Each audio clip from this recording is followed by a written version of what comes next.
আমি মোহাম্মদ পরমান্দিন মসজিদের নিয়মিত মুসল্লি এবং পাশেই থাকি। নিয়মিত মুসল্লি হিসেবে মসজিদের সাথে আমার খুবই সম্পর্ক সবসময় থাকি, মসজিদের প্রোগ্রামে থাকি। আমরা মসজিদ কমিটির কে আন্তরিকভাবে ধন্যবাদ জানাই এবং কৃতজ্ঞতা প্রকাশ করি এর জন্য যে মসজিদ কমিটি যে একটা সুন্দর ব্যবস্থা করেছেন। আসলে ঢাকা শহরে আমরা কোথাও এটা দেখতে পাই না যে বাচ্চাদের জন্য এত সুন্দর একটা পরিবেশ সৃষ্টি করা, এত সুন্দর একটা ব্যবস্থা করা, বিশেষ করে সাংস্কৃতিক উপরে বা কালচারাল প্রোগ্রামের দিক থেকে।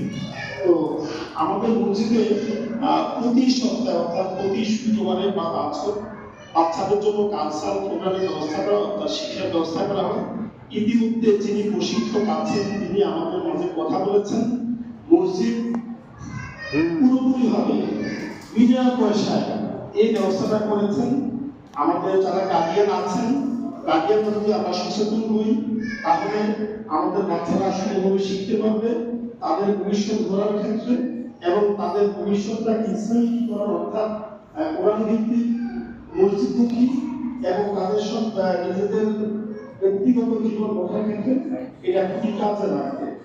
আমরা শুধুমাত্র তাই না, মসজিদ কমিটি সবার জন্য প্রতি শুক্রবারের প্রোগ্রামের পরে নাস্তার ব্যবস্থা করেন, যার জন্য একটা পয়সা কিন্তু মসজিদ কমিটি নেয় না, যেটা আসলে এই ঢাকা শহরে বা বাংলাদেশের কোথাও পাওয়া যাবে বলে আমি এখন তো পাইনি বা দেখিনি। আমরা যারা গার্ডিয়ান আছি, সকল গার্ডিয়ান যদি আন্তরিকভাবে চেষ্টা করি আমাদের বাচ্চাদেরকে মসজিদে পাঠাই এবং এই প্রোগ্রামগুলোতে অ্যাটেন্ড করতে সাহস দিই এবং তাদেরকে উৎসাহ দিই, তাহলে মনে হয় আমাদের মসজিদ কমিটি যে উদ্দেশ্য নিয়ে এইটা শুরু করেছেন ওনাদের সেই উদ্দেশ্য সফল হবে।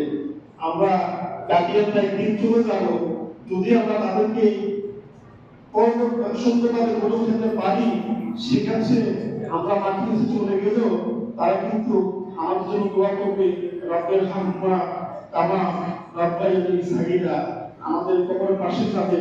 আর যদি আমরা তাদেরকে এগুলো শিখে দিতে না পারি, সেই ক্ষেত্রে আমরা আমাদের এলাকা থেকে দেখি, মহল্লায় দেখি, যারা মসজিদে আসে যে সমস্ত বাচ্চা, তারা কিন্তু রাস্তাঘাটে ঘুরে না, তারা কিন্তু আড্ডায় মাথা না, তারা কিন্তু অন্যদিকে চলে যায় না। আর যারা মসজিদে আসা তাদেরকে দেখা যায় রাস্তায় ঘুরছে, তারা বিভিন্ন পথে চলে যাচ্ছে এবং আমাদের এই এলাকার মুরব্বীরাও মাঝে মাঝে পাহাড় দিতে হচ্ছে।